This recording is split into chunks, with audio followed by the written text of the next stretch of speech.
भारत के इतिहास की बात की जाए तो इसमें कई ऐसे राजा महाराजाओं के नाम स्वर्णिम अक्षरों में लिखे गए हैं जिन्होंने अपनी प्रजा और देश के लिए क्या कुछ नहीं किया। हमारे देश की धरती पर कई ऐसे सपूतों ने जन्म लिया है जिनका शौर्य और पराक्रम अद्भुत था। यही वजह है कि हमारे बचपन से ही हमें इन लोगों के बारे में पढ़ाया जाता है, पर फिर भी आज की जनरेशन इन लोगों के बारे में पूछने पर शायद ही कुछ ज्यादा बता पाती है। ऐसे में इन महान लोगों की छवि आपकी क्या किसी की भी नजरों में धुंधली नहीं होनी चाहिए।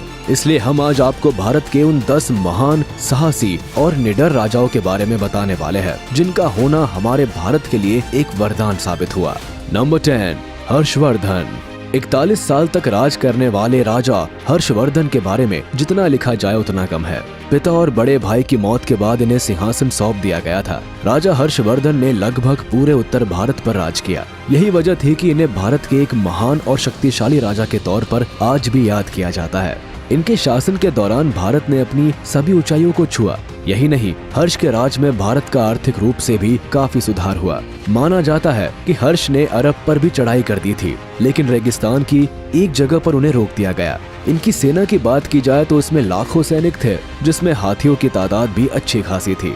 हर्षवर्धन को साहित्य में भी काफी रुचि थी, जिसके चलते उन्होंने रत्नावली, प्रियदर्शिका और नागरानंद नाम के नाटकों की भी रचना की। नंबर 9, कृष्णदेवराया। कृष्णदेवराया एक ऐसे राजा थे जिन्हें अकबर और बाबर जैसे शासक भी काफी पसंद किया करते थे। यहाँ तक बाबर ने तो अपनी आत्मकथा में कृष्णदेवराया को सबसे साहसी और ताकतवर राजा बताया था। तुलुव वंश से आने वाले कृष्णदेवराय को उस समय का सबसे शक्तिशाली राजा माना जाता था। इस वंश ने लंबे समय तक विजयनगर साम्राज्य पर राज किया। वो राजा कृष्णदेवराय ही थे जिनके चलते विजयनगर का साम्राज्य अपने शिखर तक पहुंचा।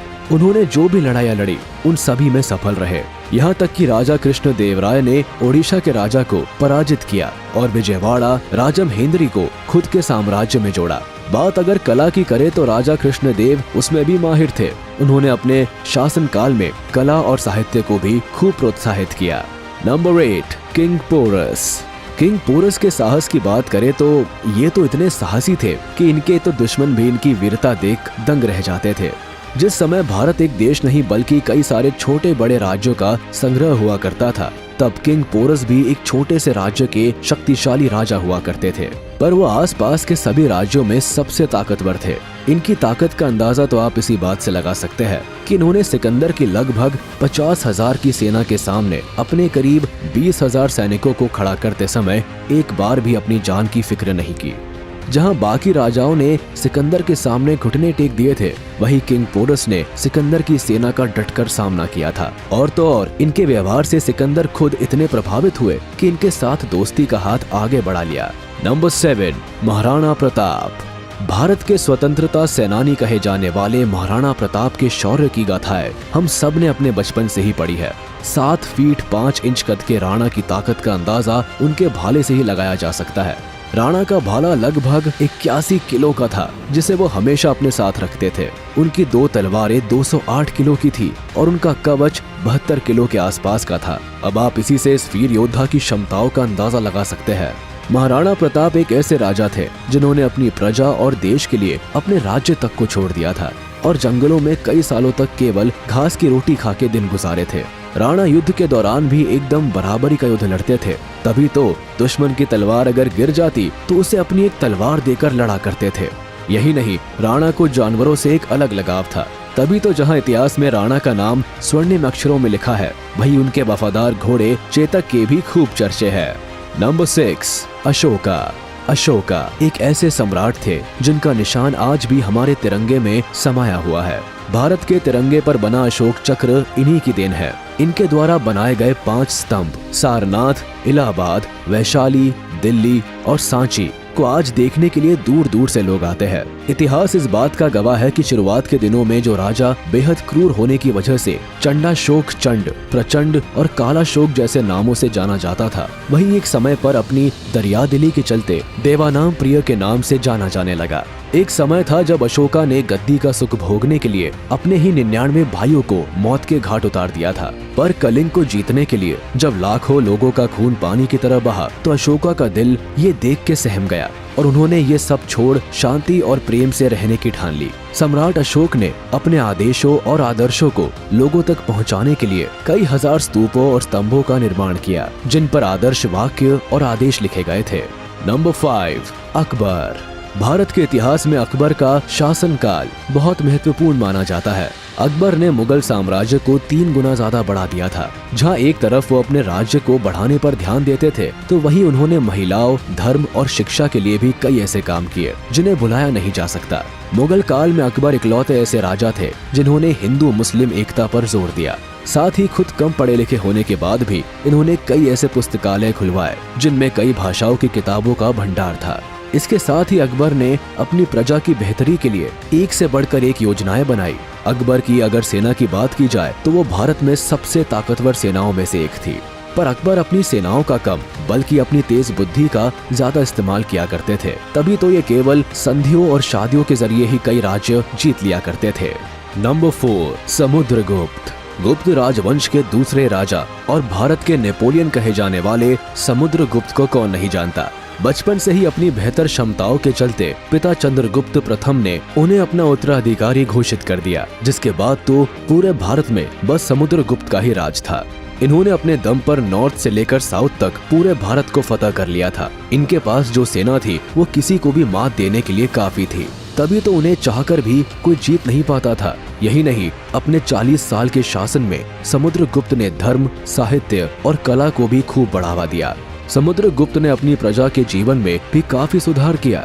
उनके राज्य की खास बात ये थी कि वो सबको एक समान मानते और सभी को सुख सुविधाओं के सभी साधन प्रदान करते थे। इस बात में कोई दो राय नहीं कि वो समुद्रगुप्त ही थे जिनके शासनकाल को राजनीतिक, सांस्कृतिक, सामाजिक और आर्थिक रूप से संपन्न माना जाता है। नंबर 3, पृथ्वीराज चौहान। अब ये हमारी खुशकिस्मती है कि भारत की पावन धरती पर पृथ्वीराज चौहान जैसे महान वीर ने जन्म लिया। इन्हें हरा पाना किसी के बस की बात नहीं थी, पर कहते हैं जब अपने ही आपकी मौत के दुश्मन हो तो आप चाहकर भी कुछ नहीं कर पाते। कुछ यही कहानी पृथ्वीराज चौहान की भी थी, जिन्हें खुद उनके ससुर राजा जयचंद ने दुश्मन का साथ देकर मरवाया था। अजमेर के राजा सोमेश्वर चौहान के यहाँ जन्मे पृथ्वीराज चौहान बचपन से ही प्रतिभाशाली थे। कम उम्र में पिता को खोने के बाद पृथ्वीराज को अजमेर के राजगढ़ की गद्दी सौंप दी गई, जहाँ उनकी बल बुद्धि के कारनामे देख दादा इतने खुश हुए कि उन्हें दिल्ली सिंहासन का उत्तराधिकारी बनाने का ऐलान कर दिया। पर राजकुमारी संयोगिता से शादी करने के बाद इनके सिर पर खतरे के बादल मंडराने लगे। जहां मोहम्मद गौरी 17 बार इन पर आक्रमण कर इन्हें नहीं हरा पाया, वही 18वीं बार इनके ससुर ने इनके दुश्मन का साथ दिया और इन्हें हरा कर कैद करवा लिया, जहाँ इनकी आंखें तक फोड़ दी गयी। पर कहते हैं कि एक वीर अंत तक एक वीर ही रहता है। तभी तो अंधे होने के बाद भी सम्राट ने मोहम्मद गौरी को एक तीर से मार गिराया था। नंबर 2, चंद्रगुप्त मौर्य। बचपन से ही हमने चंद्रगुप्त मौर्य के बारे में पढ़ा और टीवी सीरियल्स में इनकी महान कहानियों को देखा है। ये वही वीर थे जिन्होंने भारत में मौर्य समाज की स्थापना की। साथ ही इन्होंने उस समय छोटे छोटे सभी राज्य को एक साथ जोड़ा और एक बड़ी ताकत के रूप में लाकर खड़ा कर दिया। चंद्रगुप्त मौर्य ने अपने जीवन में जो कुछ हासिल किया उसके पीछे चाणक्य जैसे महान गुरु की शिक्षा और कुछ कर दिखाने का साहस ही था। बचपन से ही चंद्रगुप्त उस समय मगध पर राज कर रहे नंदा एम्पायर के राजा धनानंदा से अपनी मां के अपमान का बदला लेना चाहते थे, जिसके चलते उन्होंने चाणक्य से शिक्षा लेनी शुरू की और अपनी एक ऐसी सेना बनाकर तैयार कर दी जिसका सामना कर पाना आसान बात नहीं थी। इस सेना के बल पर चंद्रगुप्त ने धनानंदा को मगध से जड़ से उखाड़ फेंका और अपने नाम का झंडा पूरे भारत में लहरा दिया। नंबर 1, छत्रपति शिवाजी महाराज। भारत में छत्रपति शिवाजी महाराज को भगवान की तरह पूजा जाता है, क्योंकि यही वो राजा थे जिन्होंने मराठा साम्राज्य की स्थापना की। शिवनेर के दुर्ग में जन्मे शिवाजी बचपन से ही अपने माता पिता और गुरु से वीरता, धर्म और शक्ति का पाठ पढ़ते आ रहे थे। यही वजह थी कि केवल 18 साल की उम्र में ही शिवाजी ने मराठा साम्राज्य को बनाने के लिए अपनी सेना बनाना शुरू कर दी। यही नहीं, शिवाजी के बल, बुद्धि और ज्ञान को देखते हुए कई बार लोगों ने उन्हें मारने के भी कई तरीके निकाले, पर शिवाजी इतने चौकन्ने रहते थे कि परिंदा भी उनके सामने पर नहीं फड़फड़ा पाता था। जिस समय मुगलों और अंग्रेजों के सामने कोई बोलने से भी बचता था, उस समय वो शिवाजी ही थे जिनसे ये दोनों टकराने से डरा करते थे। अपनी वीरता और बुद्धि के बल पर शिवाजी ने उत्तर से लेकर दक्षिण तक में अपना दबदबा बनाया हुआ था। तो ये थे भारत के कुछ महान और वीर शासक जिन्होंने अपनी वीरता के प्रमाणों से इतिहास के पन्नों को भर रखा है। तो आज के लिए बस इतना ही। जाने से पहले अपने फेवरेट किंग के बारे में कमेंट बॉक्स में जरूर बताएं। और हाँ, आप इस वीडियो को अपने दोस्तों के साथ शेयर करना ना भूलें। साथ ही इस वीडियो को लाइक कर दे और अगर आपने अभी तक हमारे चैनल को सब्सक्राइब नहीं किया है तो तुरंत कर दे और बेल आइकन को भी प्रेस कर दे ताकि हमारी नोटिफिकेशंस आप तक जल्द से जल्द पहुंच सके।